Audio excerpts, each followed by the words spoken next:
Proposé sans succès il y a 2 ans par la ministre de la Santé, un amendement prévoyant le droit de vacciner aux pharmaciens a été voté en commission au mois d'octobre. Le but, ajouter en complément des autres professionnels de santé un accès plus large à la vaccination. En test pour 3 ans, le vaccin ne concerne actuellement que celui de la grippe.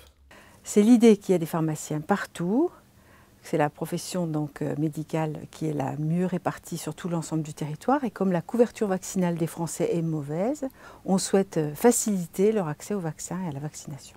Je pense que pour l'instant, ça concerne la grippe, mais on peut envisager tous les vaccins. Enfin, tous les vaccins, disons les vaccins les plus courants. Ce qui est important surtout, c'est diphtérie, tétanos, polio, voire coqueluche, rougeole, rubéole. Avec une répartition plus égalitaire sur l'ensemble du territoire, les pharmaciens sont de plus en plus impliqués dans l'objectif d'améliorer l'accès aux soins. D'autant plus que la vaccination peut être importante, surtout pour les personnes fragiles.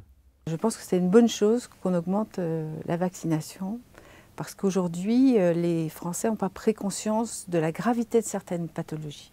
Pour eux, par exemple, la grippe, c'est pas grave. Or, l'année dernière, il y a eu 30 000 passages aux urgences à cause de la grippe et plusieurs milliers de morts à cause de la grippe, de la mauvaise vaccination.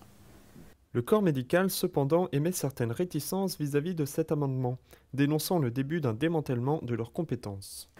Oh, il y a toujours une petite, des craintes des médecins vis-à-vis des pharmaciens, mais bon, ça peut être levé facilement. De toute façon, les pharmaciens auront une formation pour pouvoir vacciner. Et puis, sachant que de toute façon, le vaccin de la grippe est en vente libre, n'importe qui peut l'acheter. Il coûte 6,10 €, donc c'est pas cher. N'importe qui peut l'acheter et se le faire. Soit il fera aller la personne dans son bureau, soit il a un espace dédié pour tout ce qui est confidentialité. Et de toute façon, les médecins ne pensent pas, mais les pharmaciens aujourd'hui font beaucoup plus de pansements que de préparation. Beaucoup plus pour des petits bobos, un saignement de nez, une écharde, enlever une tique, etc. Impliqués de plus en plus régulièrement dans la réalisation de petits soins, les pharmaciens jouent maintenant un rôle important dans le suivi et l'accès aux soins. Une réaction? Un témoignage? Commentez ce reportage sur dijonsanté.fr.